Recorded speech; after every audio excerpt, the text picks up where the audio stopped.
It's off exit 10, presented by Capital District Sport and Fitness.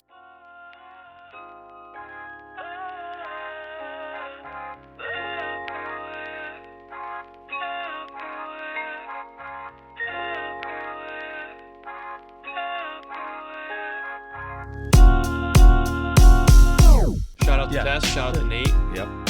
Death Wish with supplying coffee for this podcast. Appreciate you, Paul. Yeah, Dustin, who's been on.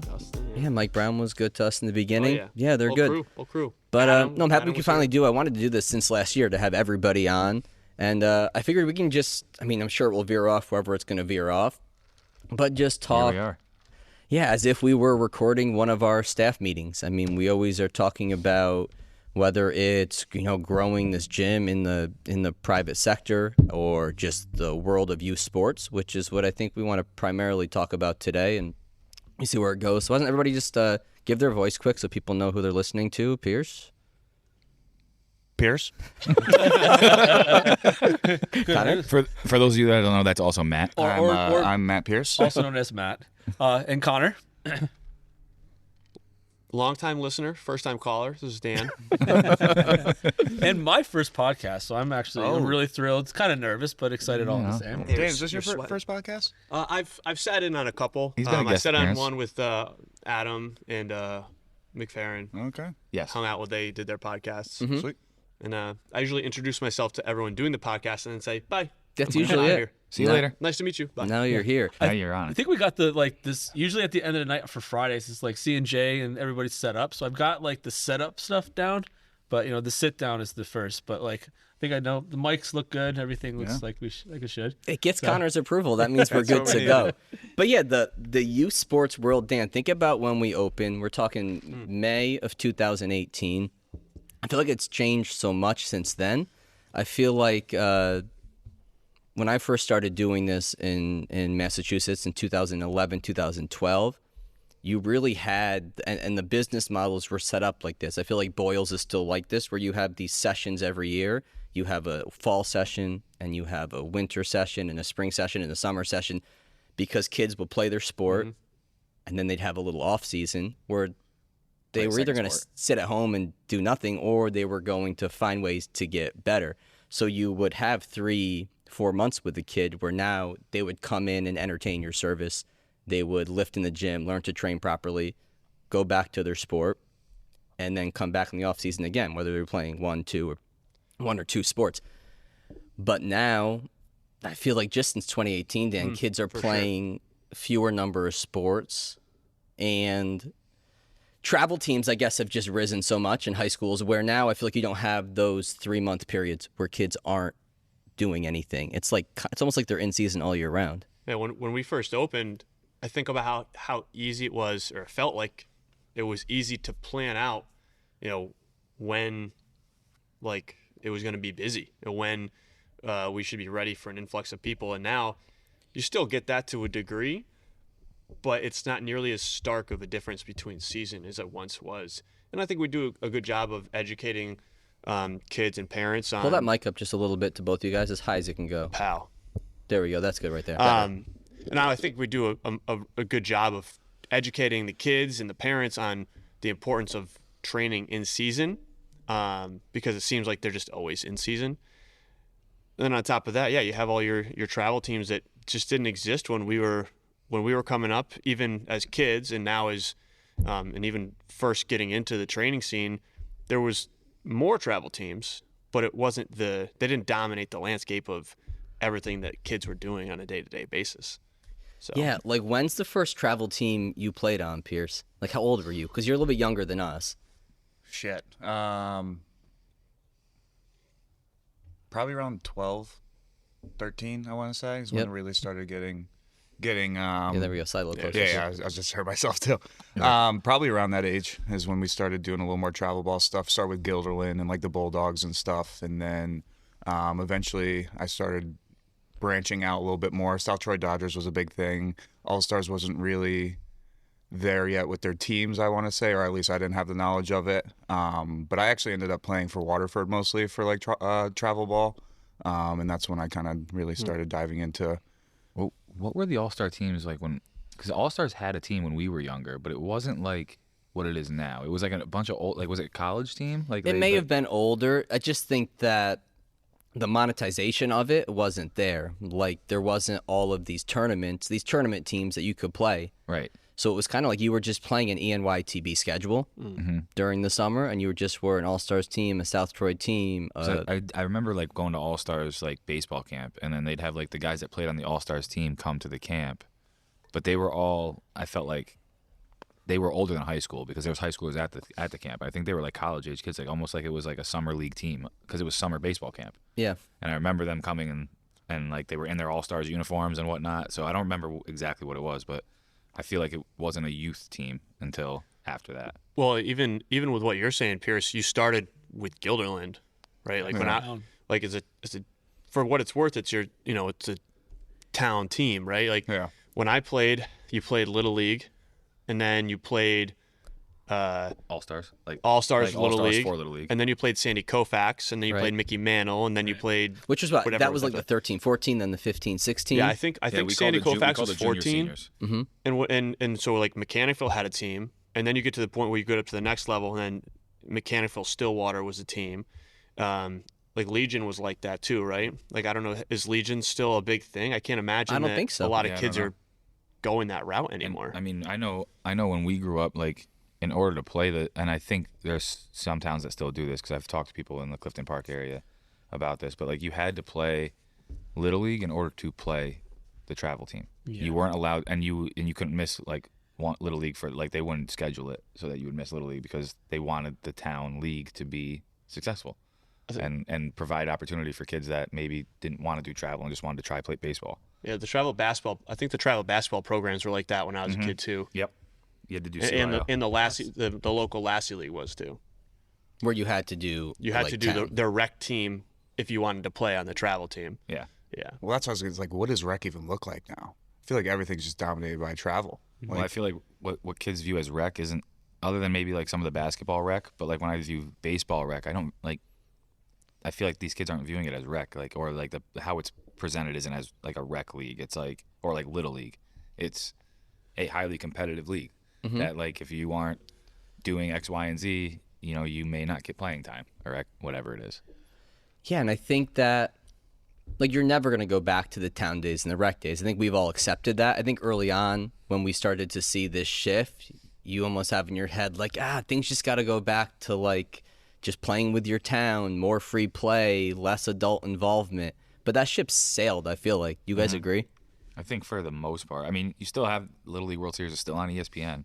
Like you still have it out there, but you don't hear kids talking about like wanting to go to the Little League World Series. Yeah. Not in this area anyway. Well, what's the way it worked out anyways now? But like we talk about like the way these seasonal changes are between fall, spring, and whatnot. But the fall league, that is dominated by the travel team. Am I right? Because Yes. growing up, at that time we played a completely different league. Like we went Yes. to the Commons and we played all the kids locally. It was like that was our fall ball. But now that just obviously just deteriorated just due to because the club just dominates. Yeah. I didn't even play fall ball because I played football. So Right. I hated fall ball. I think that But that's what it was at that time. I know. It was different. I don't think there was brutal. I don't think there never was much enjoyed of a fall ball scene when we were kids. If there was, it was definitely travel yeah. and it was to be definitely honest, smaller. to be honest, like my family probably couldn't afford it, and That's- I wanted to play football. Yeah. We ran from literally Clifton Commons baseball fields to like watch our buddies play there. And then right when they were done, I was like thrown in their basketball bag. And we were playing basketball because we had the same leagues at the same time, like running right next to each other. But that's something that unfortunately you can't like, we talk about it and now the kids are like, wow, that'd be kind of cool. But Yeah. like, Well, I think we got away because that is what it is now. If you're signing up for a travel team, you're doing it for your development, for a chance to get seen by colleges, because that is where all of the coaches are looking now. It's going to be in your travel leagues way more than your high school leagues. But I think us being in the field of athletic development and keeping kids healthy and wanting to do what's best for them long term, I think, yeah, let's right now then weigh what the pros and cons are, because there has to be some pros to what we feel like is a kid and a family signs up for a travel program. It could be any sport, baseball, softball, basketball, lacrosse. You're now paying your dues, and they're locking you into their schedule pretty much all year. Your competitive season, your off-season lifting and skill work, your like contrasted season. So if you're a spring lacrosse or a spring baseball, you have your fall lacrosse or your fall baseball. I mean, let's talk first. Paul, you want to talk pros or cons first? What we feel like there are to that. I guess let's go. I'd say cons. Let's talk first. cons. Let's talk cons first. And then that way we can, wrap it up with like the positives of it. I was just gonna say off of what like Connor was just saying though too, like you saying like kids, when you bring that up, like things that we used to do, and I brought up things how like it was like when we were growing up, and kids are like, oh, that'd be really fun. It's like, who's driving this change in youth sports? Because it's not the kids. Well, that's the thing. And that's I think the biggest issue of the whole thing is like parents and money from coaches that want to make money off of kids is what's driving it. Because you listen to Division I college coaches talk about it. You listen to pro coaches talk about it. They look for people that play multiple sports.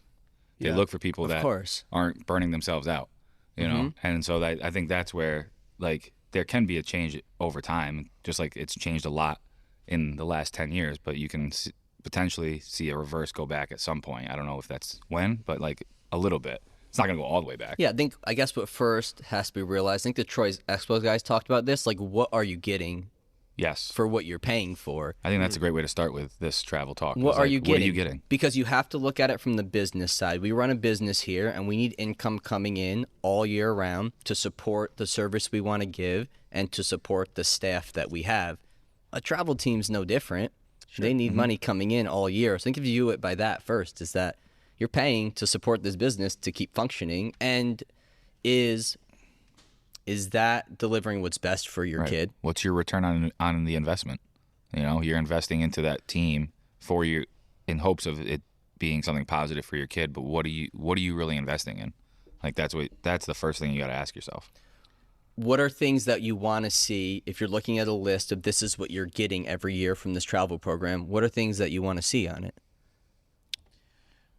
Development. I mean, in-season development, off-season development. Like if you just knowing that you have a group, or you're at least committing to, like you said, financially this and that, to a team that isn't just putting guys on the field and expecting, kids to be good. Like if, let's say, kids are, usually they're talented kids. If you're playing travel, you have to, whether it's tryouts or this or that. Because you worked at All Stars, you were in this machine. Yeah, like it's just, okay, they're talented enough to make the team, or be able to go through fall ball and long spring and summer and go to these travel tournaments and stuff. But how much development is occurring, even outside, like more individual based too? Like what is the development program? Like how are you gonna build these kids up throughout the season too? Like I know it's all just expectations and get the job done, but how do you keep uplifting them throughout that journey and per year? Because I went through the same team. You go up with the age that you start with, and the off season's development is huge, and in season, like I said. So if there's no plan set in place for that, and it's just kind of put them out there and get the job done, I've seen a couple teams do that before, and it's just It's hard to invest into that sometimes. Break down the pieces of development though that you want to see. Like it's easy to just say everybody just throws out. Well, I was a pitcher, so like I can think through the pitching development realm. I can't really speak towards fielding and hitting and stuff like that, but just like I said, just a structured like, hey, off season, this is what we're doing throughout this time. A, B, C. This is whether it's individual goals or team goals or anything like that. It's talked about in a meeting. It's talked about up front. Here we are at the beginning. It's just like kind of what we do in here. Like just when we go through an eval or we have a pitching guy come in and we talk about it, it's like, how am I going to help this kid, or, obviously my team, but this kid who obviously is, like I said, talented enough to make the team, but how do I keep pushing him throughout that season? And how do I structure that as the coach? How do I structure that as the program? And how can I aid this kid throughout, or multiple kids, obviously they're, it's not just one person, but, how can I, like I said, come up with a structured plan throughout off season, in season, fall ball, that's just going to keep upping their game per year. And I think going off of the Troy Expos thing, like that when we had those guys on, like development isn't only just about the sport too. Like obviously you're signing them up for the team to get them better for the sport, but like sports is also about learning a lot of life lessons. And so are you holding kids accountable? Are you, getting kids to be consistent with certain other things? Are you providing other leadership qualities to a kid on top of the skill development and whatnot? And if you're not, like, are you really benefiting that kid? Because that is going to be something that helps them get better when they go from one level to the next level to the next level, is understanding, like, okay, role, leadership, accountability, like those type of things matter. Like, I've talked to a couple kids in here, like, you may be a sophomore on the varsity team for basketball right now, and your role might be smaller than you think it should be, and you may be more talented than some kids on the team, but if you go and excel in the role that the coach wants you in, your role is going to expand. I used Tyrese Maxey, who was a basketball player for the 76ers. The dude came off the bench his rookie year, averaged like 7 points. Second year, he came off the bench, he was like 6 man, he averaged like 12. Then he was a starter, he averaged like 17. And last year, he averaged 25. And now he's averaging like 30 points a game. So, like, if you play your role and you excel in that role, you're going to get that that expanded role. And then having a coach that knows how to push the right buttons, or a leader knows how to push the right buttons to get that kid to maximize that role, and then hopefully allow them to develop in that role. Well, in that sense too, if you're a parent or a kid looking for a travel team, and I know nowadays they try out for 5-6 travel teams before they decide where they want to go. That's a good point, Dan. You see that a lot with any sport. I mean, wouldn't you? If I have a choice of going to those places and they're all offering something fairly similar, it's like, well, where am I going to play? What makes you stand out? Like, what team am I going to go to that's like, hey, we're gonna do X, Y, and Z to help you develop, but you're gonna sit the bench. Do you want to play for us? Like, what kid wants to? What kid is gonna say yes to that? I mean, I always joke with people. If you want to get better at swimming, you gotta get in the pool and swim. If you want to get better at baseball, you gotta play in some games. Yeah, get some reps at some point. So I feel like that should be a factor for some kids. Like, is it beneficial to just go sit on a travel team when a travel team is at a point where you're paying money to go play somewhere? It's not like high school where, like, you're not paying anything to go. You might not play. Like, their coach is going to put the best 9 out there every time because they're trying to win a conference championship and a state title. Like, travel ball, you need to go somewhere where you get a chance to play, because that's the best way to ultimately, you can throw 500 bullpens. You could take 500 swings off a tee in the cage. You got to see live hitting and you got to see live pitching to continue to get to where you want to get to. And on a separate side to that, and we've talked about this before in some of our meetings, and we talked about our assessments. Are the coaches for whatever program you're looking at asking how they can help you get to the next level, right? Like, how do you view yourself? How does the coach view you as a player? And then what can that program and that coach do to help you achieve what you believe and what they believe you need to do to get to the next level? Whether it's make your high school team, make a college team, just play more on your high school team, whatever it might be. Are they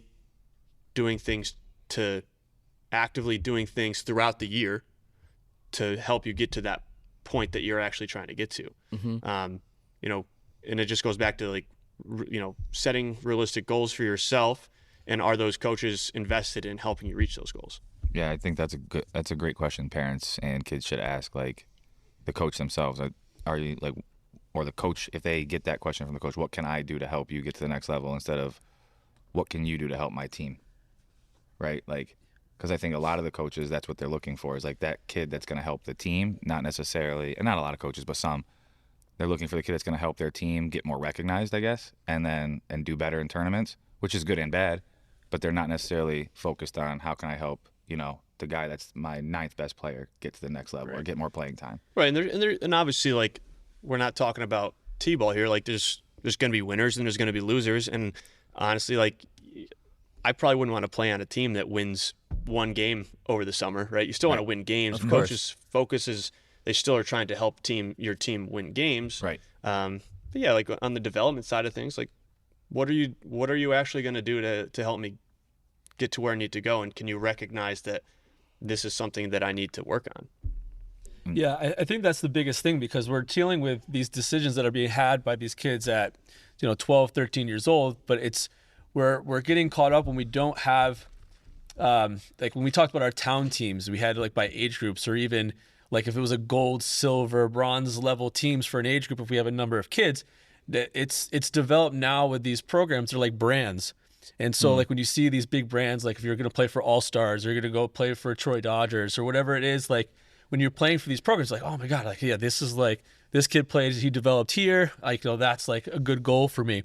But like coming back to what we were talking about with like this vetting process, like this decision on who's the coach that's going to be my best, who's going to have my best interest to make me be better. Like, sure, like I didn't play a lot in the last club I played for, but I grew and I'm going to get stronger, and I enjoy playing. So like maybe I can develop into this position. So I think that's the biggest thing we got to, get understanding for. The kids have a hard time with that because they see the allure of the brand. Right. And where their friends go, but the parents need to really step up, and the coaches need to step up by providing that understanding, because this is a big decision financially and the time commitment to the kids, but it needs to be a happier balance. At least how I feel, because these are the decisions that are kind of leading their year and what they do. So you want to make sure it goes in the right direction. I think that's really good. I think like we're splitting these buckets because all these things have to happen. Yeah. Development has to happen, which when we were growing up, that wasn't really that much of a thing. You just played your games. But development our development happened in the backyard. Right. But development needs to happen. But then also playing in your games and getting experience needs to happen.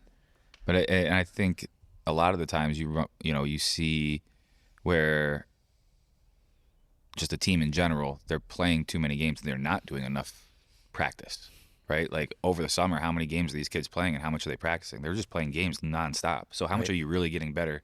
Because like during a game, you don't get a chance to work on the little nuances of things that like maybe like something with your swing in baseball or footwork in lacrosse or mechanics throwing a football as a quarterback, right? You don't get to work on that during a game. You can't make that change. But when you're in practice or in a one-on-one skill session, like a pitching lesson with Pierce or Dan, like that's where you can really like, okay, start to slowly see those changes. And then eventually it becomes, second nature, and you don't think about it when you're playing. Right.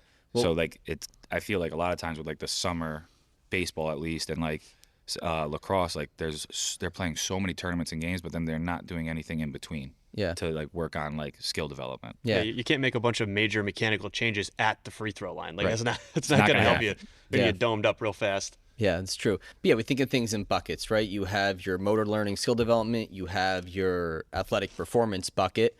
So you have all the qualities you're doing in the gym, strength and power and speed.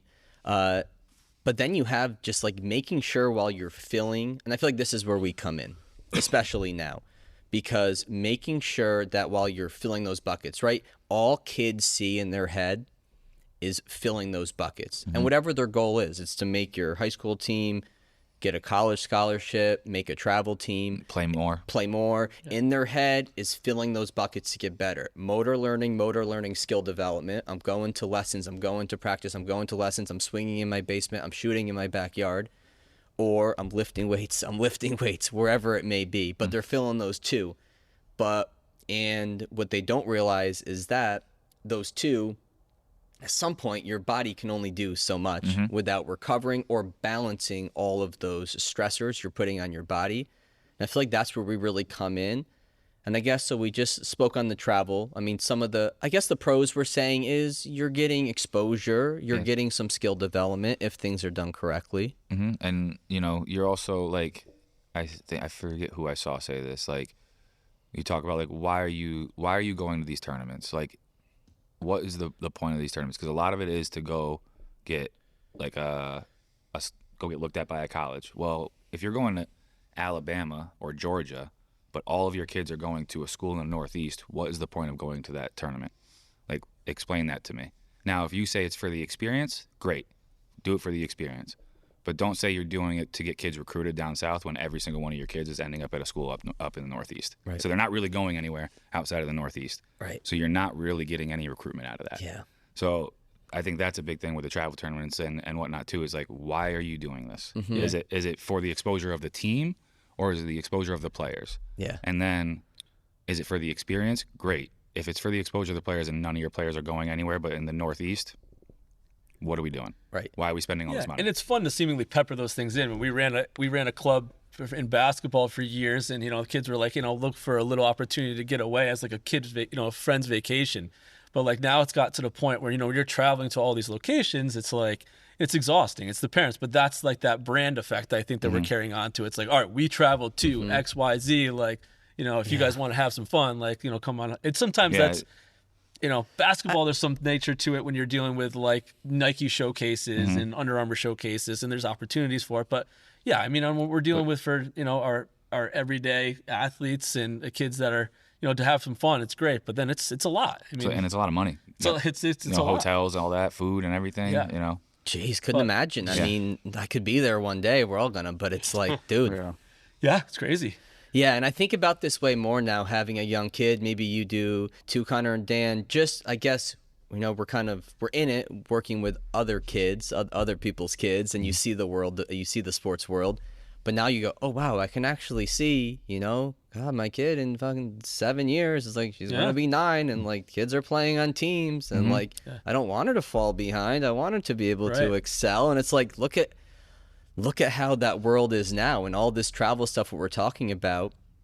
We kind of have an inside look, but I'm like, oh shit, do I want to put this some girl angst to it, right? in this world? Yeah, there's definitely. I think just seeing my sister do it with my niece, like, you gotta ultimately, as the parent, you gotta do what feels right to you. Yeah. Like, and knowing the three of you guys, like like there's gonna be times where like you might feel like pressure to put them on a team, but then you'll be like, do I really need to do this? And if you question it, that's when you go, also, you guys, I don't know about you two, Dan and Connor, but as a parent now, like I've always, and we all have a high level of care for the kids in here, and just how they are, their mental health and their mental state is overall when they come in. But now, yeah, since I've had a kid, I just go, oh God, like how I feel about my daughter, this is how somebody else feels about this kid in front of me. And I got to make sure I like really, really do the right thing. And I think this can be the last piece we talk about in terms of travel teams, is vetting the coaches as well. Like, do they sincerely care about my kid? What is their level? Because listen, it's probably very male dominated, even if you're in female sports, I'm sure there's some.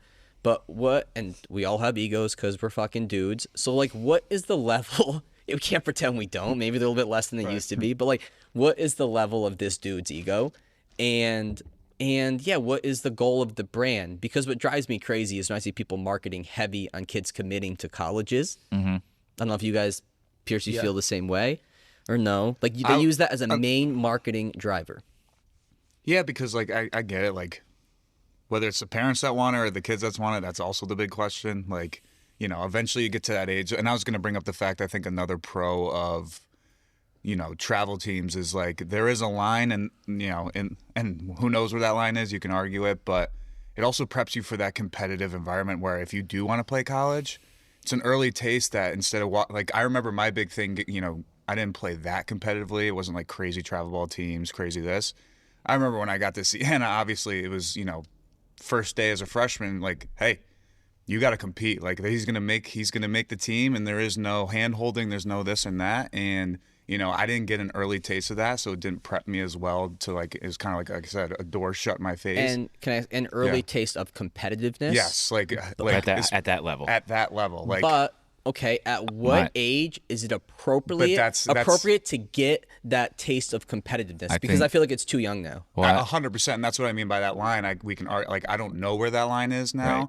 Like, and you see the NCAA, they pushed up the age where you can start committing or talking and stuff like that. They pushed it up. I think they pushed it up a year or something like that, maybe junior year instead. I committed sophomore year, so that was all verbal and everything like that. Yeah, I don't know if they changed it I mean, I could go on. I don't regret it. It taught me so much, and like it was a great opportunity. And like I said, that side of things I don't regret. But it was so quick, and I barely had my permit, and I didn't really know. I was a sophomore in high school, like I said. So like, my parents weren't big baseball people or sports people. So like, yeah, they had the best interest for me, but like their best interest was where my mind was at and what I thought I wanted at that time. And you're just like, you're such an impressionable kid. It's like, yeah.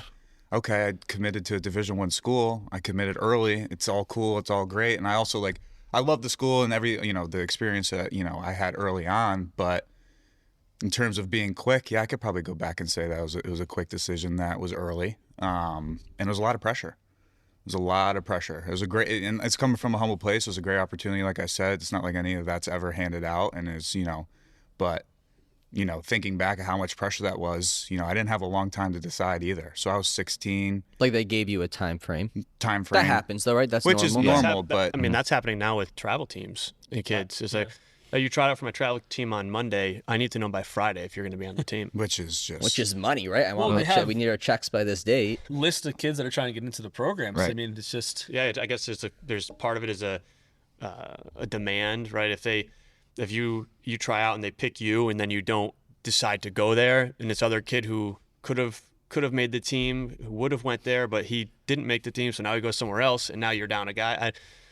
It's kind of a sticky, like situation. just think as a 16-year-old, scholarship, Division I baseball, Yeah. you've been playing your whole life. Give What do it you to think me. you're gonna do? Give it to me. Give it to me. Hell yeah. Now, do you think of all the things that come after it and what comes from it? Absolutely not. But- now, maybe if I was 17, 18, more now, who knows? But it's like, and that's only a couple years, but sometimes a couple years makes a huge difference. The supplement industry is like the Wild West. The lack of regulations mean the supplements you purchase may not even contain the ingredients listed on the label, which is why I get my daily vitamins and supplements from Thorne. Thorne vitamins and supplements are made without compromise. Quality ingredients ensure your body optimally absorbs and digests your daily supplements, while in-house and third-party testing ensure you're getting exactly what you paid for. Thorne offers a variety of health tests reviewed by board-certified physicians that evaluate your lifestyle, gut health, sleep, stress hormones, and metabolic markers to determine which vitamins and supplements may be most effective in helping you feel and perform better throughout the day. For college and professional athletes, Thorne has NSF-certified supplements that make sure you won't get pop positive on a drug test. Whether you're an athlete, professional, parent, grandparent, or weekend warrior, Thorne's selection of high-quality supplements can help improve your quality of life. Switch to Thorne's high-quality and extensively tested supplements today at thorne.com/u/CDSF. That's thorne.com/u/CDSF. This episode of Off Exit 10 is brought to you by Bombas.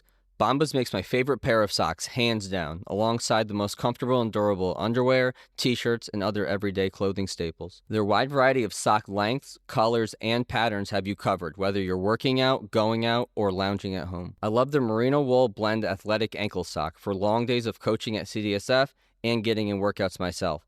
And if I'm at home doing work around the house, you better believe I'm wearing my Bombas Sunday slippers with their comfy memory foam midsole. And when you buy from Bombas, you're also buying for those in need. For every item you purchase, Bombas donates one item to people in overnight shelters, transitional living facilities, rehab centers, Title I schools, and medical service professionals. Take my word, if you want to upgrade your sock game to one that's more comfortable, durable, fashionable, and charitable, head over to the Bombas link in this episode's description to browse their full collection of everyday wear, and don't forget to use code CDSF20 for 20% off your first order. So 2 things with the recruitment thing. Coaches can start contacting recruits either after June 15th of their sophomore year, so going into junior year, or September 1st of their junior year. I think it just depends on the sport. Like football, it's like in June. And then as far as like the competitiveness, I think kids can get that without doing it on like a travel team necessarily. You go into those showcases where like, they split up into those teams and then you play there. And like, I think a kid that needs that competitive drive, that one individual kid will get more out of that than sending an entire team of kids that only one kid is prepared for that. Or one kid is meant to be there. And now you have 20 other kids that aren't really meant to be in this position. And maybe they don't get the experience they should or whatever it is. And that's where I think like showcases are a good thing, is like you have those individual kids that can go to that showcase, get that competitiveness with like kids that they're like, oh shit, this kid's the real deal.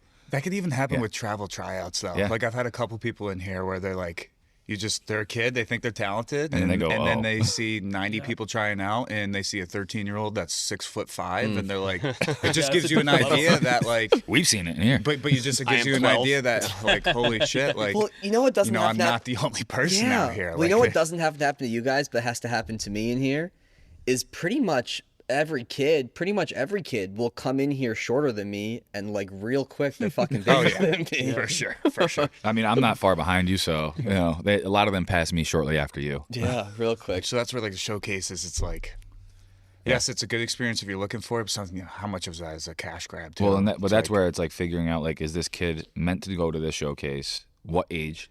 And all of that too is like, because again, I think that getting that, you can get that competitive thing that you're talking about going, because a lot of times those kids they do scrimmages at the showcase, so you're getting that idea of like, I'm playing against now you're getting the top of what you think is the top of the country. Now maybe not, because you have kids that shouldn't be there that are there. Well, in the showcases too, depending on what time of year it is, the showcases are different.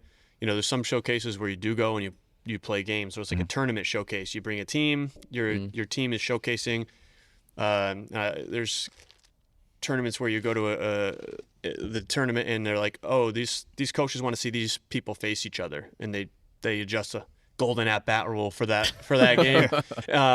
But then you have the showcases. That rule gets put in. Jordan, so don't dumb. even. You in favor? Would that be fun or no? No. No, stupid. Absolutely Ruin not. the game. Ruin the game. If you want your guy to get more hits in the rest of the game. exactly. Yeah, Do it. ruin More the at game. bats in the rest of the game. There's no way that becomes a thing. No, No, it's like backyard baseball stuff. Yeah. That's what I'm saying. It's It's like, you know not what? even, You're you don't hitting even do lefty that in this backyard inning. baseball. Yeah, If you that's did the that, point. if you were playing backyard baseball with your throwing buddies, Oh. and you just were like, your one friend who plays D1 is going to D1 somewhere, or is like just a stud athlete. He hits next. Oh, he's gonna hit again. Yeah. No, what we did, we would have like Go. the once per inning, you could use like the big fat bat. Ooh, Yeah. so Mark maybe, McGwire So bat. maybe Wow. golden Maybe. ball.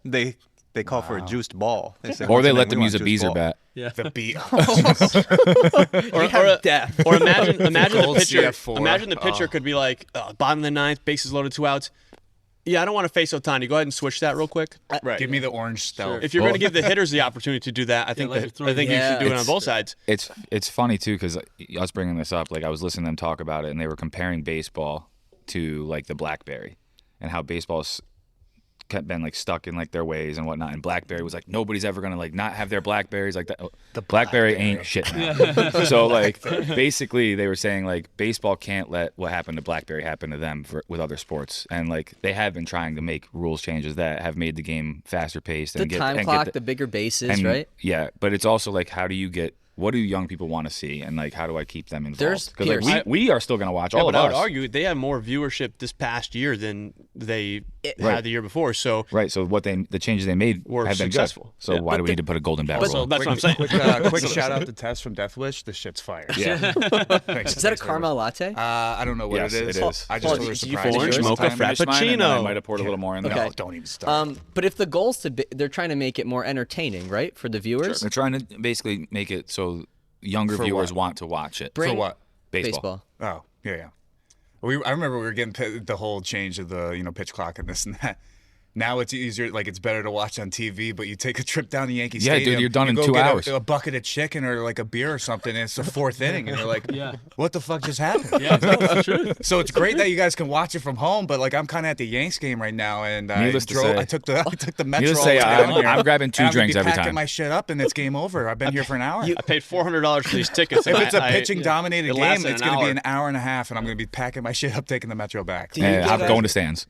Yeah. You get sauce with your chicken fingers there? Oh, I forgot one time, but I was probably also sauced. So. He had too much sauce. Chicken tenders, Yeah. fries bucket. Let's go. Yeah, Yep. yeah. Make sure you On get the make sure you cup, get the right? condiments. Yeah, get On the the bucket cup? for $45. Should they just Hopefully it's $100 after we sign Juan Soto. But It's only like 20. I'll It's pay only like I'll 20 pay bucks for the $100 that bucket. bucket of chicken. Yeah, for sure. It's like 20 bucks for that bucket, I think. But Pierce, shouldn't they just then, if it's all for entertainment, bring back the Barry Bonds characters, just juice them up and just let's go? steroid era, juice them all up.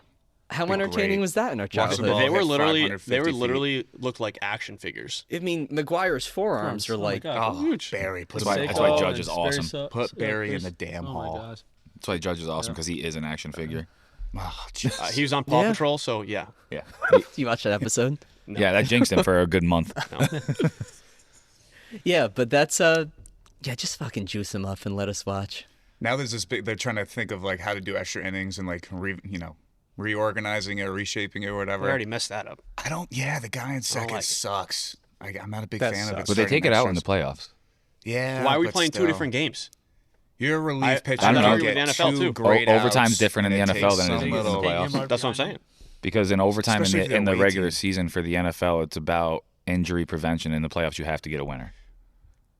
The longer, Yeah, the longer that's the longer you play an NFL game, the more likely likely you're somebody gonna get else is hurt, sure. getting fucking hurt. Yeah. Whereas That's- baseball, good like point. baseball, you ghost could play for runners. 4 hours. Like somebody might get hurt, but like the likelihood is much less than in I football. do like the idea of like, okay, it's extras. Set your lineup. I like the idea of it's extras. Ooh, set Pick your 3 lineup. guys and do a home run derby. Well, I mean, I'm sure we would all love that, but there's no They damn just do chance. the golden at bat rule. But like I said, No, the but if it relief goes pitch- if it goes into extras after like it goes into because college has like the overtime rule where they start going for 2-point conversions after a certain amount. After 3 extra innings, pick 3 guys, home run derby, 10 outs, done. Or like start him on first. Like, hey, if you fuck up and you ground out a double play, that's on you. Yeah. If you hit a single or you hit a double, that guy could be on third or score. Well, But it's just like encourage base running too. Like, all right, let's your just relief steal. Who's the pitcher. second? Your relief Yeah. pitcher. If you're the away team, he could pitch his balls off, and then it takes one little. Yep. And it's like home teams like, oh, guy on second, sick. I'm gonna bunt over. I'm gonna hit a single. And You don't even need to though. You could. There's a guy on second. You hit a ground ball to second base. A guy advances to third. You hit a fly ball. Boom, you lose the game. That's it. That's what. Yeah. Imagine coming in. It could be doing 2 your bad job. swings and you win.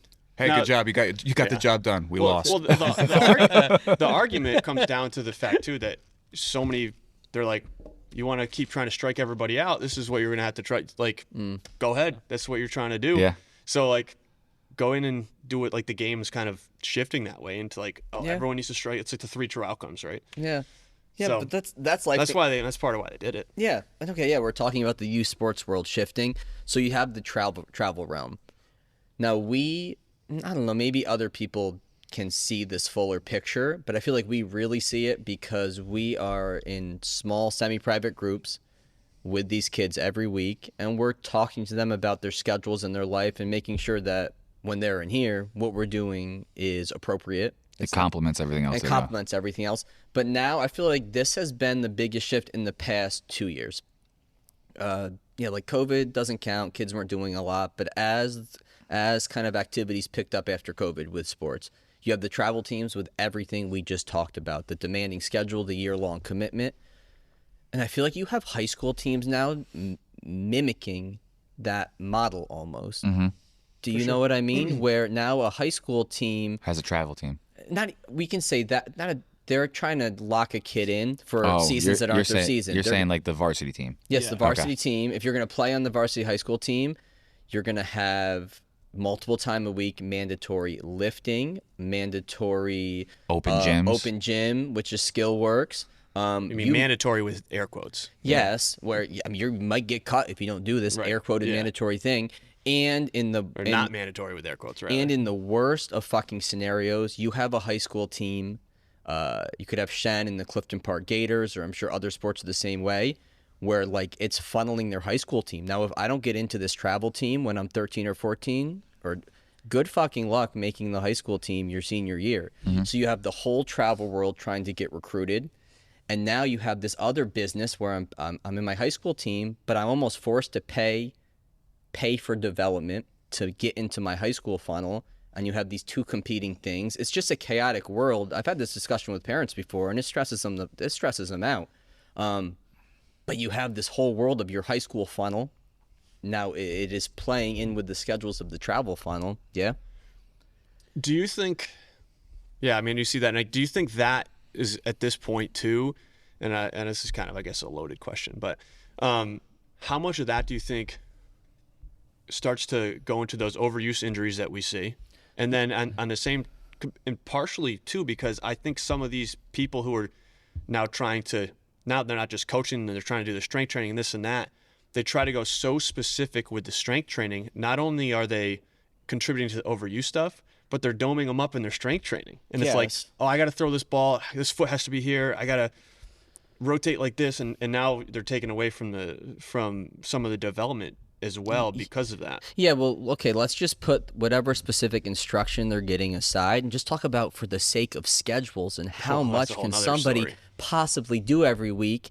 And okay, I guess let's get into the whys. Well, I was gonna say too. But part of me thinks, did this all happen because kids couldn't? Did a lot of this happen because kids during COVID couldn't play anything, and now it's like everybody's grabbing at every single opportunity they have to play because they know what it's like to not be able to go do that. It could be that, but I also think it is. And now it's driving the rest of it down the line. Yeah, after okay. that. Let's talk as to the whys, as to why, because this shift in high school is very new. The travel's been happening for a while. This high school I feel like is new.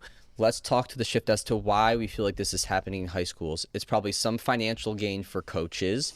It's probably a control thing for an adult. I want to be in control of this full situation. What are other variables we feel like why this is happening? Lack of education for the parents and even the coaching itself. I think that the guys that are running, I mean, we had taste in it. I mean, I grew up obviously in the more immediate area for us. I mean, I went to Burnt Hills and played in our environment. We had our network. Yeah, because this is good because Paul and I are Chatham small school, Dan Mechanicville small school, Pierce Gilderland bigger, you Burnt Hills. Yeah, so I lived the development of the Shen life because our I don't know how the best way to explain this, but like we had a very close knit group between the Burnt Hills kids into the Shenandoah players. I mean, very, very competitive at that time, if you could believe it, but we competed with them for a long time and we camped together and everything. And then the coaches were very, very much on the same window of development. So in the summertime, I trained with the Shen kids. They trained with us. It was, full circle with it. But there was a lot of encouraged at that time, and it was rare, but it was encouraged to play for their club. And that came back kind of at the helm of the coach trying to be able to instill as many of the ways throughout the program. Now this becomes, if you're not in it, this is a club not with the high school team, but it is a filter. But it's for the very much the high school inspired. It's coming from the top down. And the thing is too, like if you're looking at it in a vacuum, I mean, there's understanding too, like, well, this is your school, but now the school doesn't have as much ownership over their athletes anymore, and that's, I think, a little bit frightening to these coaches that are running the program because it's hard to install your plan otherwise, because if you can't have them, you can't expect them to get what you're looking to offer them on the X's and O's. And I'm going to speak from the basketball perspective of it, but because there came a point when we were doing, I ran an AAU club for 5 or 6 years, and at that time we had a large number of our players coming from a program that weren't necessarily inspired with the best skill sets in training. It was very strategic on his way of playing, but it didn't accentuate the kids' skill sets. And so therefore there was a time where they just didn't have that. It was that disconnect, but you had to accept it. And I said, all right, well, that's that time of the year that he's responsible for you, but I'll help you with what we have here. So I think that's what the point is. And I'm not saying it's necessarily right or wrong for how I chose to do it, but I think that I just wanted to take in the less stress on the kids so that the kids understood, I'm not having 2 sets of ears in this kid's head at the time of the year saying pulling them one way or the other. It's when I have you, I'll give you what we have. And then when you're in with your coaching, so that's where that coach would then hopefully would be hey, when he's in your season, let him run with it. But it's this ownership. So there's a lot of competitive nature of what I say is law, stay here. If you don't, I threaten the opportunity to take the thing that you're supposed to be away. So I think that psychosocial that we're developing this early age with these kids, it's a very hard balance to say what weighs up. And then and unfortunately, the parents don't have the education to make the decision. They're just going to listen to the coach or whoever I'm writing the check to. Right. And that's a very hard line. And the school's trying to get back in that game. And with that too, if you're only playing your high school team, and then you're playing on the travel team that's your high school, quote unquote high school team, but not your high school team, when are you ever getting that chance to go play in a role that's more expanded if you're a kid that isn't playing as much, right? Whereas if you get a chance to go play for a different club team, it might be maybe a slightly lower division, whatever they are now, but your role is bigger there. So now you get to work on other skills and other things that when you're on your varsity team or the team for your high school, your role's smaller because of where you are in the pecking order. So how does that help the kid expand their role if they're constantly playing the same role? And then maybe that kid's a kid that could potentially be a college basketball player, but you never know because you never let them expand that role because you're playing with the same group all the time. And going back to that top guy all the way down and the director of whether it's individuals pass or team pass and stuff like that, if everyone's on the same page and doing the same stuff within the team unit, it's just easier to manage. It's easier to keep track of, but it doesn't mean it produces the best outcome. Whereas if people's start doing things more independently just because that works best for them, whether it's training, whether it's lessons, this and that. Yes, it's harder to manage that as that top director, but it could be in terms of development and all that and production, and like it could be the best Right. best thing for them, which just with anyone in the world, do you want to work, simpler and make things easier, or do you want to work really hard? But that's where you judge what's the production, like where's that coming from? Yeah, and what's I best think for that kid or that team. that makes complete sense, though, like what Connor said, where if high school coaches, varsity coaches are feeling they're losing buy-in due to the growing travel landscape, they're trying to grasp more control, get more buy-in, help a kid build into their system more. Sure, I get it. But that's the thing. It's like, When does that take away from the looking kid? at that way, though, like just because someone's working their ass off independently and doing their own thing doesn't mean you're not buying into when it is time to go. It just means that you're doing what's best for you at that time, and that's why I think coaches get scared a little bit of that. Yeah. But I think with the individual development coaches, like you guys as pitching coaches, us as like the strength and conditioning coaches, like I'm never sitting here telling a kid to really not do what the coach tells them to do. Like my job is to get you to be the best that you can be and do what your coach kind of is asking from you. This is good because I think sometimes we have been like get shit on by team coaches because they're just maybe fearful we're taking things away from them. When in actuality, like my goal is to get you to, like I've said this before, excel in the role the coach wants you to excel in, but understand like your role can expand. But you have to, like, as a kid, understand like it might not be the role I want right away, and that's okay. But like that role can expand. It might be because of an injury to a kid, or it might be because you start really showing what you can do in that role. And so like the job of like an individual coach, like if they're doing like skills and stuff, is to help that kid become better for what the coach ultimately the coach wants them to buy into, their head coach wants from them. And then if you're developing their skills along the way with that role that you prepared them for, now slowly starts to expand. But what about as an adult, knowing your role, scope of practice, and skill set, and really just delivering on that and not trying to do it all? Because I feel like within the travel and the high school landscape, you see coaches really just because they want to have control over how things are done all year. They're trying to do it all. Like, I'm never going to give a pitching lesson. Nope. you didn't want to suit up back there?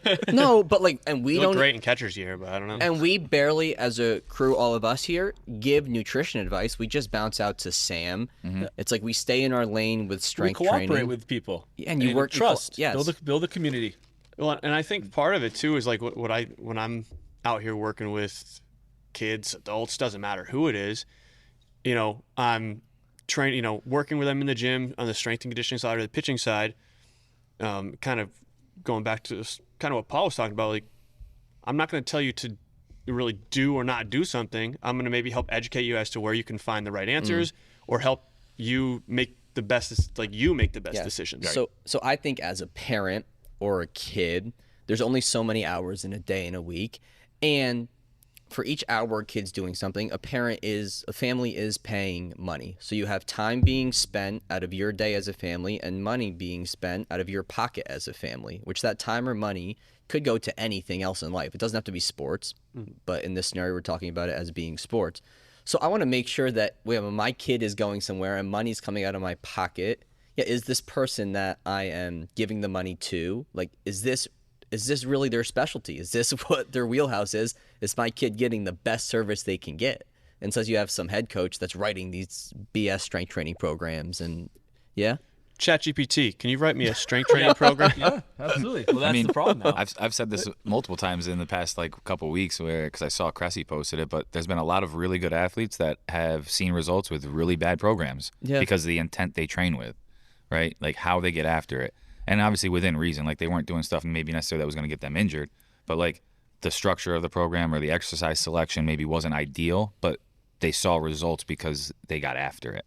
Like they were getting after it every single rep, every single set, and then they saw the results. So now everybody thinks that's what I have to do, but when in actuality, like you're not training as hard as that person, so you're not going to see the same results. Well, and at the same token, like, can you train as hard as that person in the gym 5-6 days a week, right, with this, whether it's a good or bad program, 5-6 days a week, high intent. Now go do your skill. Take X number of hundred of swings a week, or X number of free throws a week, or run X number of miles per week. Like, can you do all that and still be okay afterwards? Right. I think is a big part. Yeah, and what is acceptable? Like, I think, like, right now we have a decent number of athletes that are coming in and, like, next thing you know, they're rolling out and like, oh, I did, like, my heavy lift already today. And it's like, okay. All right, so now you gotta, like, we spend time and working into the programming specifically with full intent upon evaluation, and now we have to makeshift. Or they're starting deadlifts and they go, I already deadlifted today. Yeah, I was gonna say, right. or they tell you All the 3/4 throughout their workout at the end, and they're like, and you're just like, why didn't You guys, this is part of that next. My first 5-6 years in the industry, never once encountered this. Probably longer. I mean, literally, probably within the last couple of, within this almost my this first- year, remember, my I want first to 10 say, years in the industry, yeah. I mean, with even like, it seems like it's so much more prevalent at this Like, point. I feel like now. the last 2 years we've really seen a change in that. Yeah. As far as like the kid comes in and the only day they can get in here is another day where they have a lift with their team, and then they come in here afterwards and they're like, yeah, I just got done doing like squat, bench, deadlift. We maxed. Yeah. Okay, so So guess what? You're not going to be doing. Well, Yeah. I'm sorry. No, So go ahead, Connor. So now this is like we're talking about as us as parents, right? And like, what do we want? Because this is where the angst comes to me, and like obviously we take care of our kids like our own in here, and but the thing is like when we go to like I guess speaking to the parents of what's going to be the give is like.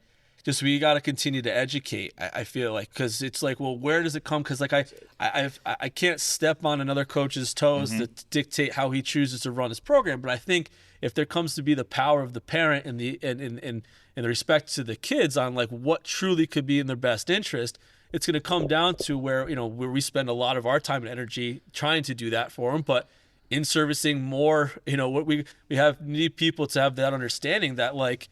If you're aware of what your kids are doing in the day and then having them on the same day of a program with us or whatever it may be or another 2 or 3 practices, like that's not in their best interest. And so I think that's because otherwise we are going to lose control because who knows what their club team then has them do in the evening after. Like he has a plan, Yeah, So it's like twofold. Okay, it's educating and it's on like what is an unsafe workout for you? Well, I think, Mike, we've been open since 2018, and I think as coaches over the last 6-7 years, whatever, we've kind of gotten to the point too where I think early on we would always hold our tongue on things. We didn't want to step on any toes, and I think we've gotten to the point now where we're starting to transition. Be like, if we think this is not good, we're gonna tell you because. I'm going to, like, as Connor kind of said, I'm going to treat you like you're my own kid for a second here. Yeah. And I'm going to tell you, you shouldn't be doing that, or you need to talk to somebody and figure this out. And I think we've started to do that a little bit more because we see that while some people may even have their best interests, what they think is the best interest may not actually be helping that person or could potentially be hurting them. Well, and in the end too, like providing that education, and we talked about it with like providing information to a kid that maybe has all these other things going on and then letting them make the decision. It's the same thing with parents, right? Like give them the information. We have to give them the information. We can't make the decision or like tell them what to do. For sure. But you provide them with enough information that they know there's only one decision to make, or there's only this one thing that's like, this is really what's best for my kid, right? As opposed to them being in this wishy-washy in their brain of like, should I do this? Should I do that? It's kind of like when I talk to a kid about committing for like college, it's like write down the pros and cons, because otherwise you're doing this ping pong in your head back and forth. Oh, I like this, I don't like this, but I like this, I don't like this. Like write it out, sit down with like if it's a parent, sit down with the kid and like figure out what you really want out of it, and like is it really going to be beneficial for them? Well, and I mean, like on a if a kid comes in here and tells me that at my practice today, my coach, we did 500 push-ups, we bear crawled 5,000 yards, and then we ran 30 miles. Like I'm not gonna be like, oh, like if that works for him, I'm gonna be like, that's dumb. Don't do that. Yeah. And I think one I of don't the know who the hell's doing that. But. shout out. No, just kidding. But like being able to voice to these kids that that's not okay and educate them to then when it does happen, have them at least question it. Yeah. Right. Great. Like how many of them are blindly following what their coaches are telling them to do. And I had this conversation recently. We've have someone who loves to question what me and Pierce do all the time. and Only you and Pierce. Don't get me fucking started. And now there's a difference between questioning something just to be a dick or just to cause problems. But then there's questioning it because you want to know why you're doing something, like understanding what is the purpose behind this exercise that I'm doing, not just be like someone else told me to do it this way. Yeah. Like why? I want to help you understand. So ask questions. Yeah. Why you're doing something and to kind of get them to feel like it's okay to ask questions. It's No. okay to ask, well, why am I doing this? Well, because if you're writing a safe strength and conditioning program with the number one goal always being do no harm, you should have some great reasons as to why everything is in there and why it's done how it's done. And if you can't present that reason when somebody asks, then like, okay, what the fuck are you doing? My favorite, Mike, you always say, if you were in a courtroom and had to explain to an attorney Yeah. why so-and-so was doing this exercise, could you reasonably explain that? Yeah, I mean, that's just thinking do no harm. Like, nobody should really get hurt doing this. Right. This episode of Off Exit 10 is brought to you by Anchor and the all-new Anchor Pro. Crafted to endure the most high-performance workouts without the high cost and space requirements of a standard cable machine. Named the best portable cable machine by Men's Health Home Gym Awards, Anchor provides the full functionality of a cable machine in one small space-saving unit. Designed with user-friendliness in mind, Anchor can simply be attached to any squat rack or placed on any wall in your home gym using its intuitive sliding track mount. With up to 65 pounds of resistance, Anchor is built for high speed and controlled exercises alike, from cable presses and rows to chops and lifts. The Anchor has been a game changer for us here at CDSF, and now you can enjoy the same professional quality cable machine in your own home gym by heading over to anchortraining.com and using code CDSF10 for 10% off your order today. Get all the benefits of a cable machine without the high cost and installation fees. Enjoy the portable luxury and space-saving performance of Anchor today by going to anchortraining.com and using code CDSF10 at checkout. That's anchortraining.com, promo code CDSF10 for 10% off your order today. This episode of Off Exit 10 is brought to you by Drink Alchemy. Fatigue and brain fog affect us all, destroying everything we pursue. Whether as an athlete, artist, creator, or entrepreneur, our mind holds the key to performing optimally. By combining the most potent organic nootropics found in nature, Drink Alchemy delivers sustainable boost to creativity, memory, energy, and focus in one epic beverage. Stop pumping your body full of excessive amounts of caffeine and unknown proprietary blends from other energy drinks, and get clean energy from Drink Alchemy's natural nootropics like lion's mane, L-theanine, and caffeine from green tea. Used by Olympians, D1 athletes, MMA fighters, and entrepreneurs, Drink Alchemy has become a huge part of my daily routine, making sure I'm functioning optimally during long days of coaching athletes, running CDSF, and getting in quality workouts myself. So do yourself a favor and ditch the energy drinks loaded with caffeine, other stimulants, and who knows what else, and head over to drinkalchemy.com today. Live with your mind unbound and save 10% off your order by using code CDSF at checkout. That's drinkalchemy.com, promo code CDSF for 10% off your order today. But I guess with high school lifting programs, what are our biggest, and I can't speak to all of them, right? We don't know them all, but just commonalities you see. Oh, I deadlifted today, I benched today, I cleaned today. I would say just heavy bilateral lifting is my number one concern. Yeah, 100%. Connor? Yeah, I agree. I mean, I think those are trouble, and we see a lot of that as a response to the goal of especially high school age kids is just like, let's move weight. You know what I mean? Like that's just the idea. But the hard part is like, okay, like we can, and they're qualified guys, I think, in most parts, and we know a lot of great strength coaches that are doing that. But I feel like just like it is in like the model we had as athletes, like as in college, like we have really good trainers, but their hands are tied because of volume. Like they can't evaluate, they can't provide everything that we need. So it's not as if they don't care or don't try. It's just like it's not efficient, and it's the same realm when we get into the strength world. It's like we have a specific model that we really love to live by, but like who gets an hour strategy session? Like It's so important to go through such a thorough evaluation. I mean, like in my world, like it's arguably more detailed than a lot of the cases that you take into. I mean, granted, we're looking at a whole body, but so it's such a thorough thing, and it's very important to us. We can give that for the kids, and so it's just not the way. It's impossible to do that for God knows how many kids you're dealing with in a school district. Yeah, like if you're a football team, like you got 80 kids on the team, how are you going to be able to do that with that? That's what I was gonna, just trainer to athlete ratio is probably just a nightmare. So I was listening. Sorry, I was listening to a podcast recently, with college strength coach, trains a baseball team, and he's like, I get these questions all the time about, they're not doing heavy lunges and this and that, which, a lot of sports happens on one leg. We all train on one leg. In here, our athletes train on one leg. In a college setting, and I'm sure it's similar in a high school setting, it's like, I have 45 minutes to train 30 guys. And if I'm doing heavy unilateral lifts, I have to do 6 reps on one leg, 6 reps on the other. And now I got to do that with 3-4 guys per squat rack. And might rest between each leg. Each leg.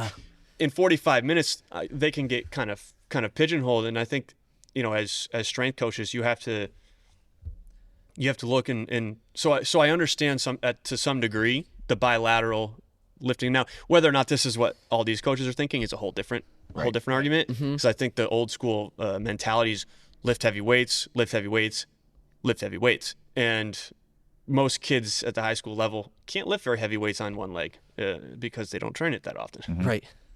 Yeah. But it's just opportunity for what they have their resources for, right? So it's like one of those things because in a vacuum, we're saying like it's good kids have the opportunity to be taught these things, but then it comes to the point where it's like, is it safe enough to feel like that's the best environment to do so, right? And if we're thinking about safety, I'm thinking about kids we have in here. I'm thinking about my kid one day.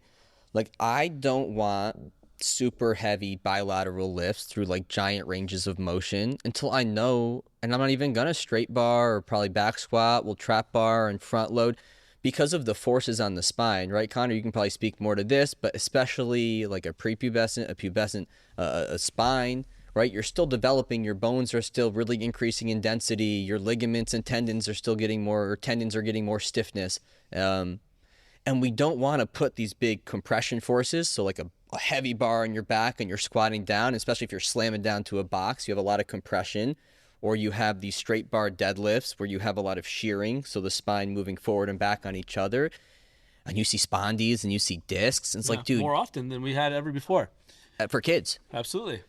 And I don't want a 14, 15, 16, 17-year-old, 18-year-old to have a fracture or a disc, because God, that's setting them up for some, but you just don't want to live a life like that the rest of your life. Dealing with setting them up mentally for later in life to probably have some, maybe even a little like PTSD from it, of like afraid to do certain things because like, oh, I did this and this is how I fucking fractured my back. Like, we're working with new athletes now that are coming in as adults that are like, I'm afraid to squat, and it's like, that's not even with weight or anything. It's just simply the position. So like because you squat every day when you sit down. Experience. Because they had a previous injury from squatting. Yeah.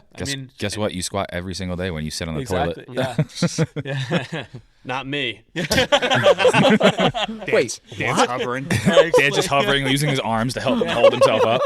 Also veering off a little bit side note, I feel like my dome has been an eclipse to Connor this whole time. I feel like my head's right in the way the entire time. Here comes Connor. Well, So if you notice me leaning back a lot when he's talking, then I got a big dome. it's because You gotta Connor's tell me literally orbiting Pierce's head right now. I saw it. I am the center of I mass. saw it on the news. Everyone was I was doing a little lean back back over the here. summer. I don't know if you guys saw it.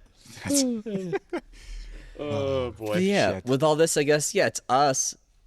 It's like, how does this third-party private place fit into this chaotic world? Because I think we're a tremendous help to be this third-party, non-biased manager to do just what we're talking about today. You're just kind of looking at this whole picture and being like, what is everything this kid's doing, and how can we best manage this and give them a program in here that's like appropriate, complementing, but also contrasting everything else they're doing.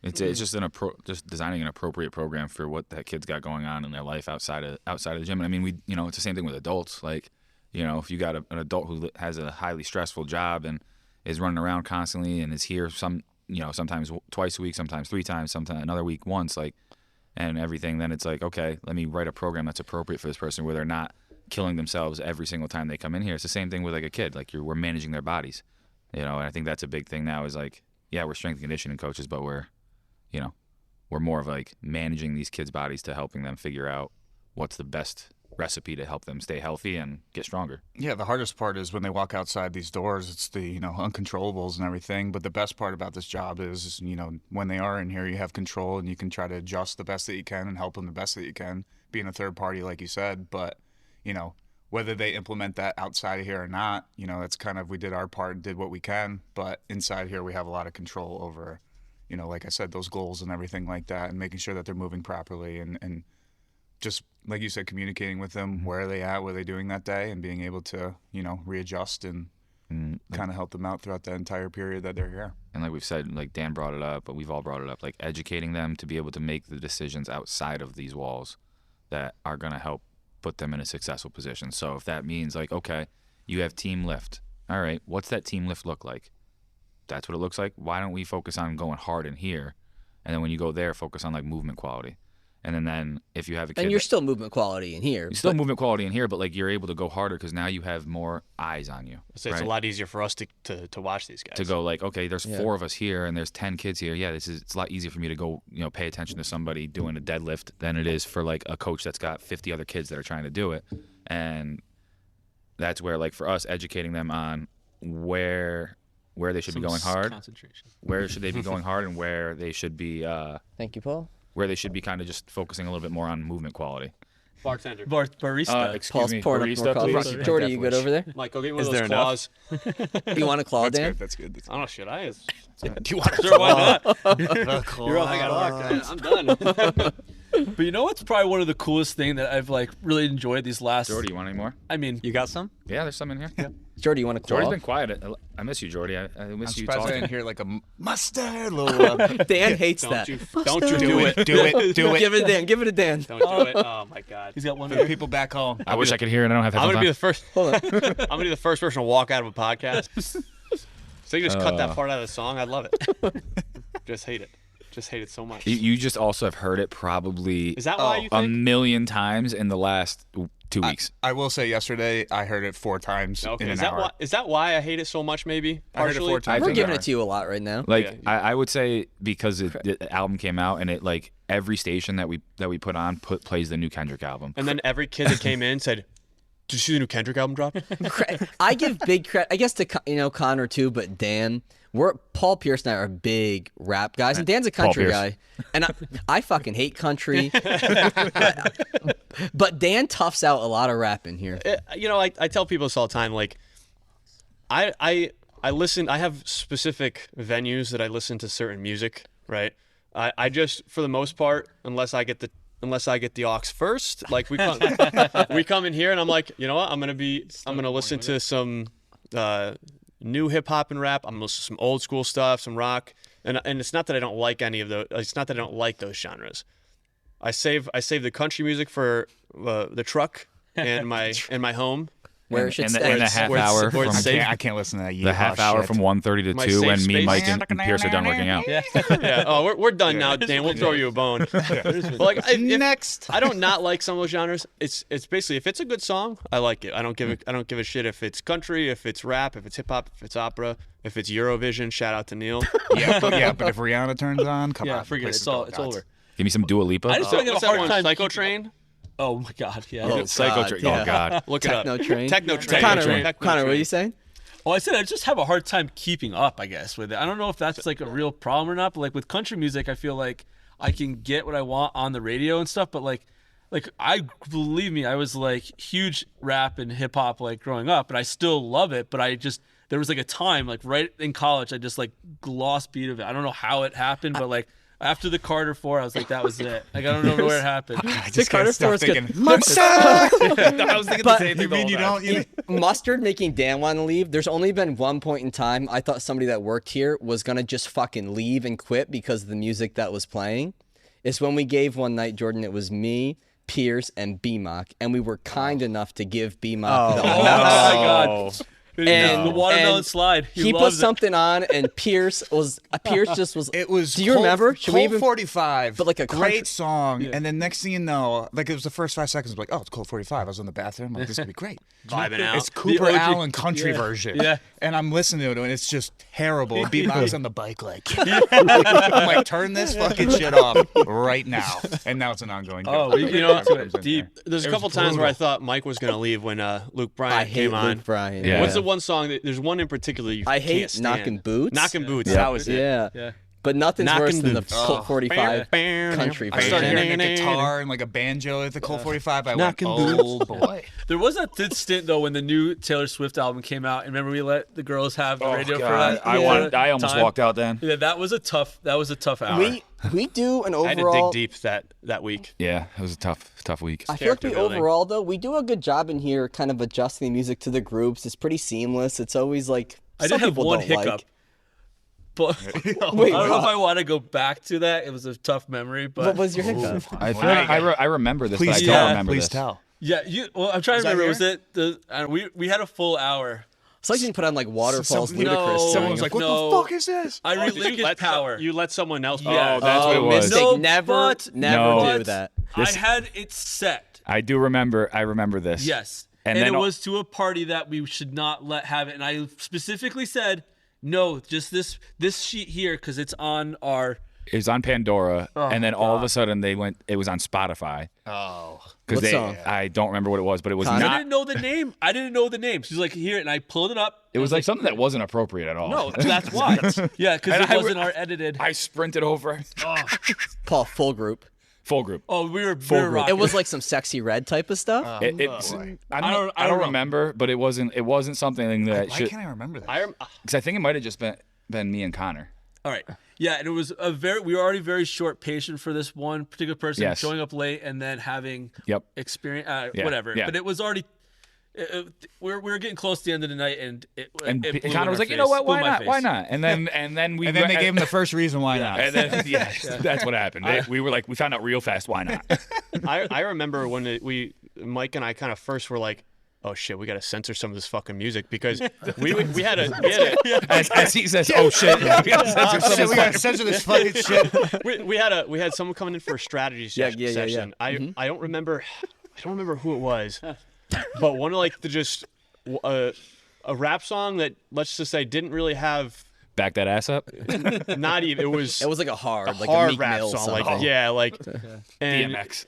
you know if it couldn't get played on the radio because it would just be a bunch of beeps. But like, because when we first opened, I have Spotify, so we just would find clean playlists on Spotify and play Allegedly. them. But they could they'd sneak slip songs one in. Sure. in. They'd slip one in. So then we Even get- Pandora did that a couple times. and Yeah, I was but like, Pandora, you can set the whole thing to Yeah. clean, and that's what we do. But Except yeah, for when Ninjas in Paris comes on. good song. we have adults, we have kids, we have people from more urban areas versus rural areas, so we get all sorts of different music preferences, and I think we do a really good job in here, which really helps with our environment. Yeah. I don't think is that we do change the music or pick songs What you that saying, like Pierce? I just don't think we ever get complaints. no, No. every Everyone's once in a checking while the vibes. someone will say something, but like I remember yesterday morning, and they always joke about this. I start at the first group is at 6 o'clock. It's 7 o'clock. I'm over at the music changing it.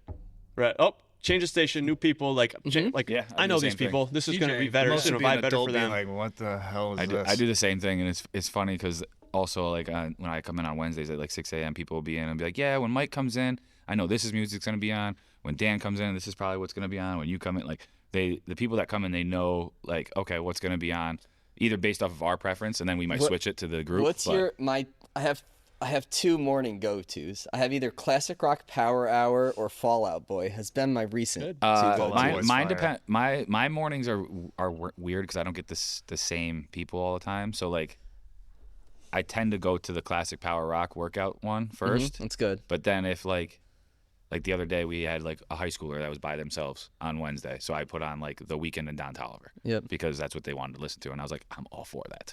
Yeah, I do. When I come in the morning, I have my routine, right? We all have our routines. I get here like 5:35, 5:40. Occasionally a little after that if I stop for a nice little pick me up at the gas station. Shout out to Speedway. But I'll come in Little DC, you know. a little DC. That's already been had Banjo at that starter point. pack. Dan, you love the DCs, huh? DC. Little Purple DC. bag of Doritos. You have a weird rule A though. You're like DoorDash. DC bottles but Pepsi cans. Oh, I'm yeah. Well, so it depends. Explain Size this. depends. Where. So first of all, I'm the least. Jordan, clip this if you have 10 minutes. First of all, the least Just clip the controversial. size depends. Just clip Hold that on, part. let the man go. The least controversial thing I could possibly say in the next 2 minutes is that Diet Coke from McDonald's is better than any Diet Coke on the face of planet Earth. Agreed. I don't care if it's straight out of the goddamn factory. McDonald's Diet Coke is where it's at. And I don't want to hear your opinion on why it is good. I'm just telling you that it is. It doesn't matter. So that's number one, right? If I'm going to get a fountain soda, Diet Coke has to be your number one choice. But what if it's a bottle of soda? If it's a 2-liter bottle, you got to go Diet Pepsi. What if it's If it's a 20 ounce, you got to go Diet Coke. You drink soda. A 20 ounce of Diet Pepsi is terrible. If I go to Dunkin', they don't have Diet Coke bottles. They have Diet Pepsi. Was it a different product? I don't know. They're probably Probably been sitting there Pepsi longer. sponsor or Whatever something. it is, yeah. It used to be Diet Coke. Oh shit. Wow. You want to go cans? I probably prefer Diet Pepsi in cans, but Diet Coke cans are far closer in taste as far as how good they are. Not Diet The standard of McDonald's. To somebody who doesn't know, like you blindfold me and put all those things in front of me, I can pick them out. I know what one's what. Like this I came have, from I have zero doubt about that. Absolutely zero doubt. I don't want to test it. Speedway. Yeah, I'll never miss that up. So, You throw in the But yeah, throw in the it random all- what is it, the Sam's Club version of Throwing a claw. you throw in a Diet Right, get out of my face with that. if I wanted some knockoff, I'd be RC. Dr. Thunder. RC. Dr. Thunder, Surge, maybe some Surge. But no, it just depends. Just know that McDonald's, Diet Coke, just the answer to probably most of life's problems. I mean, Yeah. I mean, we all have our thing to get through. Yeah, I fucking Toss slug in a coffee purple and, Dorito and bag. and the alchemies all day. The caffeine's essential. I We just all got do it. into it. Once I Well, started Connor- here. Connor, you come in now at like Connor, 6 you come in p.m. at with 6 p.m. with a full Celsius. and I'm like, what the hell are we doing? Dude, Like, it's good literally, luck, pal. well, How do you sleep? Do you sleep? well, that's the thing. I don't. I have to. When you're writing programs after you put the kid down in bed with one eye open, you need a little bit of extra. And I'm the most sensitive person to You're a sensitive little boy. to caffeine. I am literally, my heart's about to explode. I remember the first time. There's someone else at this I table. don't know. I who's think also Connor might sensitive be to it. more. I'm not sure Connor has slept since he started working. Yeah. I've never seen someone who's Mike's over there with doing the Neurogun. so much all the time. that. Do you have any? My backpack. I'll take it later. That neurogum. Oh, I wanted Take to it try later. that. What do you need it for? Mikey You're told leaving. me about that. It's. I don't You're know. leaving. Yeah, that's true. I probably shouldn't have it. Wait, so all right, Me and Mike about to go get a couple 2-3 beers. Pierce, go get some neurogum. Do you have it back there? Yeah, it's in what my is backpack it? right in the So this office. is just caffeine. I'm not. It's got like 40 milligrams get of some. caffeine. It's probably like 100% placebo, but Hey, it's all right. We're Give us some neurogum to wrap it 100% up. placebo, 100% works. So the big thing is though, I would say like we talk about like we all have our things, but like if it's a like caffeine hit or something we need, if it goes as far as music goes, what's the at least as far as I'm concerned, that playlist that just gets everyone that gets fired up. everybody going. You're saying as a collective, like we When gotta we get agree? it on, it doesn't miss. It's Sean Kingston Radio. the Sean Kingston's good. The Calvin Harris one that we Calvin made. Harris with like it's got Yeah. like the Dua Lipa inspired music. Especially in the summer, like that Oh one my every God. time hits. It's every awesome. time. Awesome. I It love me doesn't- some Dua Lipa. The energy is if fun. I- Dua Lipa is the stuff. If I had the iPad, I could scroll through and be like, Oh it's my that one God. right there. That or Big X the plug now Hey. for me. guys beat me Like to Jake, it. put on a Texas Big X the plug. This gets me Bitch, I'm going. from Texas. Or Shout out drink don't Packard. need no mix. Shout out Shout out Ryan Packard putting Shout us out on Big Packard. X the Plug. Although I've put him on some Big X the Plug songs, and he's like, dude, I've never heard this. I'm like, what's wrong with you? Yeah, Texas, turn it up. is this my so first time jealous right listening now. to this? No, I'm you've, so def- jealous you've right definitely now. heard it. So. fade out. It's like Migos, like you know you're gonna hear some ad libs. You know you're gonna hear Big Yeah. X Plug go, hey, Yes, every time. Yeah. And I love it. Every single time. and it gets me fired up. Yeah, I was thinking that sounded a lot like that. That I listened to it outside of his like 2 hit songs, like with the Bubba Sparks album, that Call Yeah. Country. Like that was I don't know. Big that X was in good. my top 5. That came on when I was deadlifting yesterday. 600 pounds first shot. How'd the back feel after? Did you actually do 600 pounds? No, Total over the 5 sets. I was like, Dan, I don't know if I've seen you do that much. I wish I was here. No, That's great. yeah, my the back music. would still be on the ground over there. Stuck Yeah. to the bar. The music's big. It's yeah, just being on the same page with the amount of that's the biggest thing I've learned over the years is just the amount of communication. Like it's I've had to really learn over the years, like especially as we've scaled and grown and want to make just the service like doesn't matter who's fucking here. Same service, it's high quality, you know what you're gonna get and you're gonna do. It's like that's the biggest variable I feel like between all of us trying to figure out how to do it together.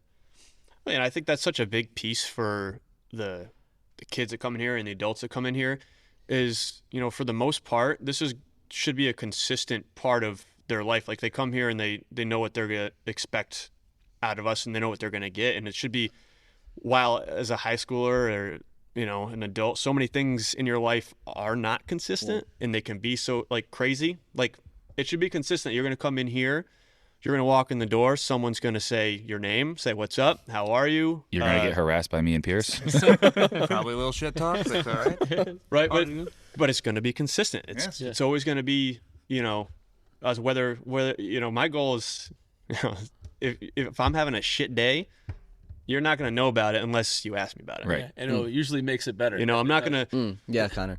To create that consistency, I think, is a big piece. And I think that's part of why a lot of the younger population enjoys being here so much is they come in here. They might not be consistent at school. Things are crazy, right? I don't know. I can imagine being in high school right now.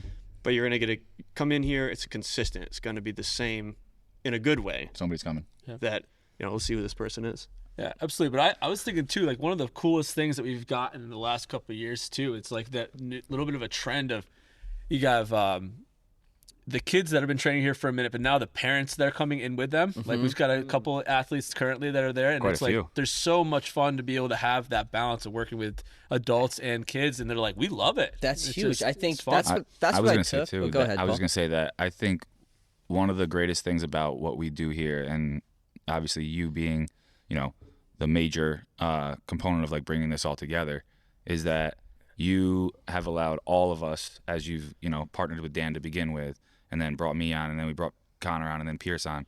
You've both allowed us to all be our authentic selves, right? We don't have to be robotic when we're in here, right? We get to show our personalities. Pierce and I can talk our shit to the kids and to the adults and whatnot. Like we all give shit to everybody in here, right? But it's authentic, and it's like nothing's malicious and everything like that. So I think that's a huge reason why it's so consistent, is because we're not trying to put on like a facade in any way, shape, or form, which obviously you see through social media and everything in the fitness industry. That's a big thing. Yeah, we could do a whole other episode on just the fitness industry and Part 2 coming soon. how, part two. how we fit in. But yeah, I think with the sports world trending, how like we said, I think those first two big components we talked about, the travel landscape that's booming and growing, the high school sports teams where they are, you know, just has more of a demand all year for a kid, more of a time commitment. That's only going to become more and more. So it's like, yeah, and you see training gyms like us that are now specializing in a sport, which is wild to me. So now it's like I have my specialized team, my gym that specializes in my sport. And it's like, where is the diversity in what you're getting? Where are these contrasts for yourself? Where are these different environments around different people, which is important to grow and develop? And it's, you talk about us, how we're kind of ramping up our adult clientele. Yeah, I feel like if sports trends how it is, it's like it's a very important piece to have for the business. Absolutely. Yep. 100%. Yeah, and I think, you know, going back to exactly what you were just saying, we have people from every single sport. Now, if you're, and we've talked about this, like if you're somebody who just all you want to do is X sport all the time, yeah, maybe you're going to go do that. But I think as overall like development as a person, it's nice to get around some people with maybe some different viewpoints or different goals and different ways of doing things. Yeah, that's big. And think about this too, Dan. And we all, it's like sneaky and quiet, and we don't do it loudly, but we all can sell. And right, and think about how many unlimited memberships to kids we sold our first couple of years. What is it now? Are there any? It's only college kids. Right. Because that's all they have. That's the only option they have. Right, but this is the change in the landscape. I much rather have, I guess if you're a parent thinking about what the gym is for your kid, it shouldn't be this, well, for these next 2 months, they're going to be in here 4 or 5 times a week, and then they won't be in the gym again. I much rather have you view it as throughout the whole 4 year. years. The whole year, I'm going to be in here 1 or 2 times a week. Some weeks I'll miss, some weeks I'll be in twice, sometimes I'll be in once, and you do that consistently and steadily. Come on in, Ellen. Get in here, Ellen. Hey, it's Ellen. Welcome. Hello, Ellen. Good to see you. Ellen on the podcast. Ellen on the podcast. Hello, Ellen. Shout out to Ellen. Shout out to Chuck. Shout out to Chuck. Where's my shout out? What's poppin'? Shout out to Chuck. But yeah, I think Paul puts it in a very good perspective all the time to people. I hear him say this all. If I don't even know you what you're take gonna say. I'm like, what do I say? well, it's just the idea that like over the course of 3 months you could come in 0 times, or like if it's an in-season person or just someone who's got a lot going on, like over the course of 3 months you could decide I'm just going to come in not at all, or say you sign up for 12 sessions and you do, you get a chance to do 8 of them before the end of 3 months. Like that's 8 more, or if you do all 12, that's 12 sessions like that Over you 3 weren't months. over 3 months that you weren't going to do. So it all adds up. It stacks. Yeah, and it stacks on top. Yeah, and your adaptation physiologically is going to take place over time. Let's just stack these sessions on top of each other. And that too is just like having a realistic expectation. Like, sure, you could come in here for the next 2 months and go balls out. You'll get stronger, you'll get faster, you'll get better. But then like you stop, like those are going to dwindle a little bit. Or like if you're somebody who What's up, Ken? What's up, Ken? Come Ken, on, hey. Full party. Hello, Ken. like if you're Actually, this is going to be your introduction to joining the next year's episodes of podcast. This is the closest we've Nice, had here's Ken a to mic, being nice on. sweatshirt. Beautiful. yeah. Yes, Ken. You're next. You're next, Ken. You're next. So if you're I didn't dress correct. you're perfect, Ken. You're You mean perfect. you didn't bring your headset?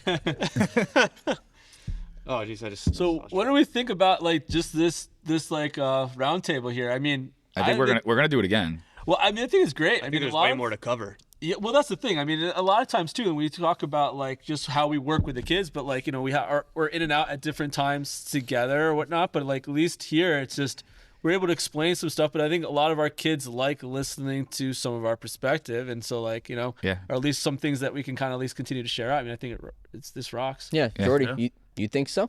Good? Yeah. Productive? Great. Just do it again. Yeah, I think it's fun. I think to cover people different wanna topics. listen. Yeah, and I think that, like just having that topic, like we started with youth sports, but then we just veer off to whatever we talk about. Us? No way. No way. No chance. Yeah. We're not babblers. The first 24-hour show we get through. I have some thoughts about flat Earth, so we're gonna have to get into Oh, this. all right. And Save that for next not time. a good idea. And if anybody wants to buy Dan a soda, I have no fucking clue what to get him. So. You need to get them either first a McDonald's Diet Coke, 2 liter of Diet Pepsi, 20 ounce of Diet Coke, a can probably of Diet Pepsi. Done. That's pretty good summation of Done. pretty Got the it. only important thing we talked about today. I also have access to all of Mike's information if you would like it. Don't do that, and we'll catch everybody next time. Thank you. Deuces. Boom.